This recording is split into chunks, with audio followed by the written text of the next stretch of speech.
Hi, Shazad Sheikh from Motoring Middle East, but unusually I bring you this video not from the searing hot temperatures of Dubai, but from a rain-soaked London, Wembley in fact, that's where we are.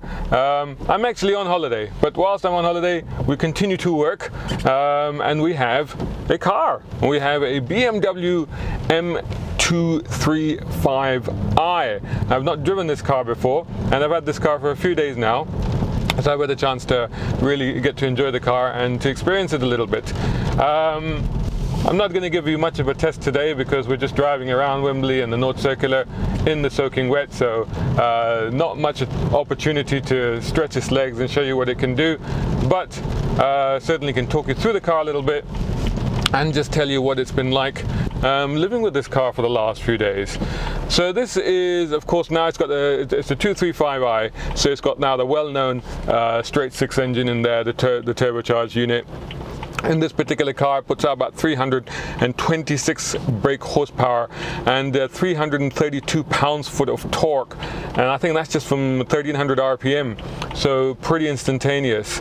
It's got an 8-speed ZF paddle shift automatic. We know how good the ZF transmissions are, and that's what's fitted to this car. Unfortunately, it wasn't a manual that I got hold of, but an automatic. It does have a normal style handbrake, which is quite nice. And performance specs, as you'd imagine, is quick. Does 0 to 100 in 5 seconds, and it's of course limited, as all BMWs are, particularly here, to 250 kilometers per hour. Now, what is this? This is something I can't get past in a hurry. Thank you. So, I've been driving the car around. I've been using it as a family car, in fact. And this, of course, is a two-door coupe. And I've been using it as a family car. And actually, it's performed extremely well.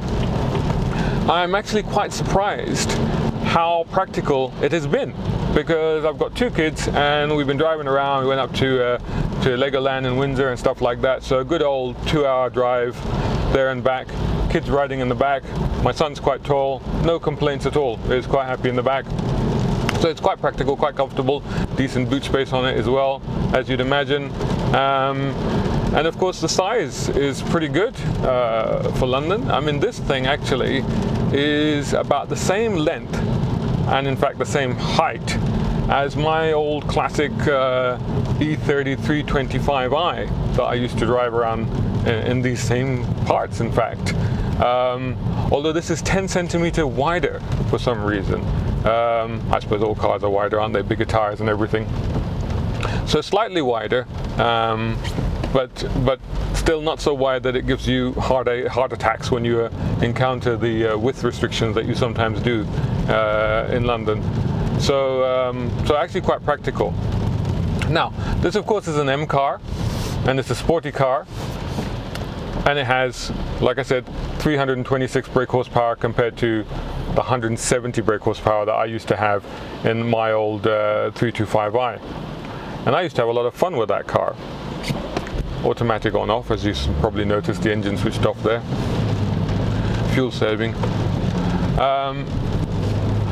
I have to say, driving around normally in the comfort mode, which to be honest is the best way to drive it around 90% of the time when you're driving around here, because even in comfort mode the ride is pretty firm, and the roads sometimes aren't the best. They're not as good as some of the roads that we have in Dubai, and as you can feel, as you can see, and as you can hear, it can be quite bumpy. It is quite firm, and it does translate some of that back to the cabin. Other than that, it's quite comfortable. And in comfort mode, you know, the performance is adequate, you know, the car does what you expect it to do, and it's all very, very fine. But it's a little bit muted, shall we say. You just think, you know, where is that 332 pounds-foot of torque? Where is that 326 horsepower? To encounter some of its BMW character, which isn't inherent as a natural state in this car, I don't feel much to my surprise.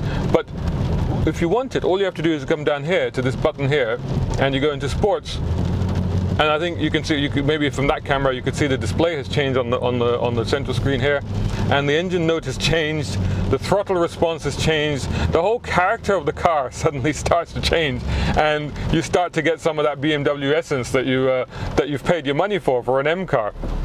Not quite an M car, but an M badged car.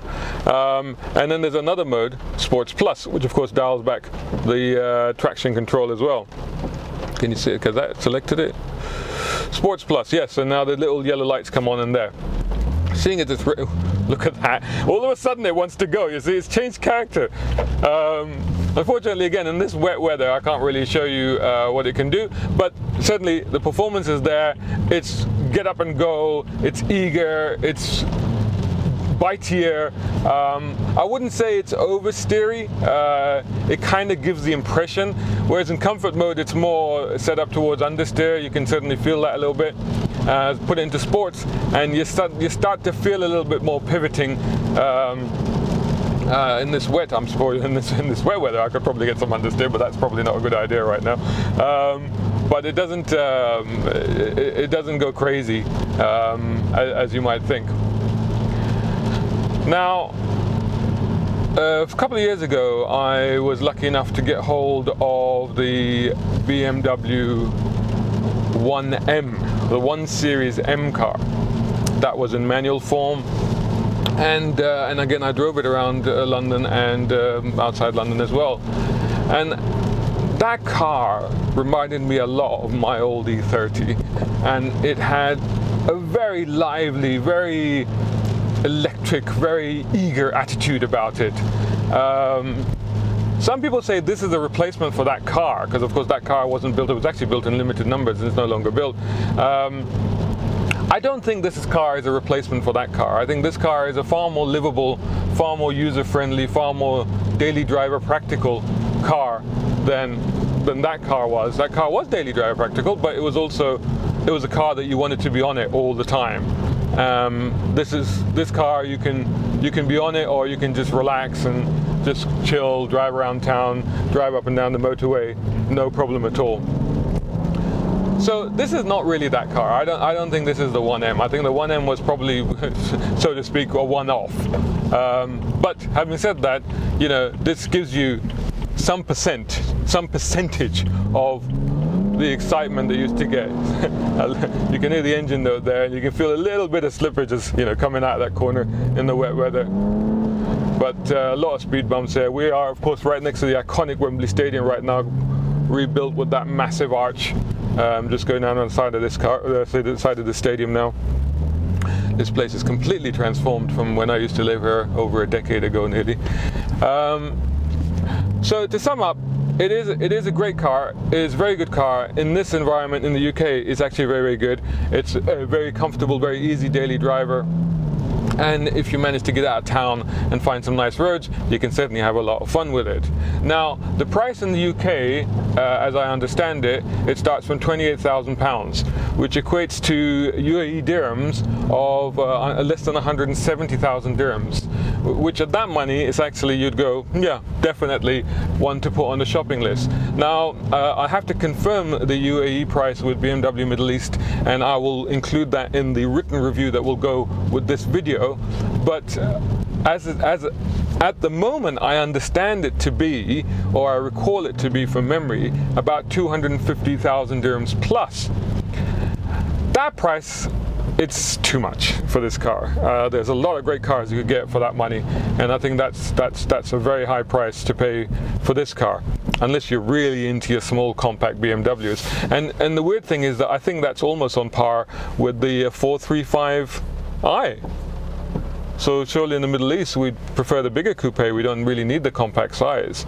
So unless you're into, you really like the old classic E33 series and you're trying to go for a car that's similar to that, and this is actually a lot better looking than the previous 1 Series and what we've had from the smaller cars from BMW. I think it's a very good looking car, and the color of this car, as you see from the pictures, is fantastic. So unless you really, really want to, then you might want to go that distance and spend that money on this car. Otherwise, you might as well go for a 435i, and of course in that price range there's a lot of other competitor cars that are equally enticing. So great car, not quite the successor to the 1M that I was hoping for, but a fantastic effort from BMW, definitely one worth considering if you want your small BMWs. Full review on motoringme.com. Check us out on Instagram, just search for Motoring Middle East, and of course on Facebook, where we do a lot of stuff. And full review, as I said, will be on motoringme.com. Thanks for watching. Until the next one. Testing, testing, testing. Can you hear me? Can you hear me? Can you hear me? I am driving a BMW. Can you hear me? I am in a BMW. The music is playing. I will turn it off. Thank you. Can you hear me? Testing, testing. It is bloody wet. Very, very wet. Never mind.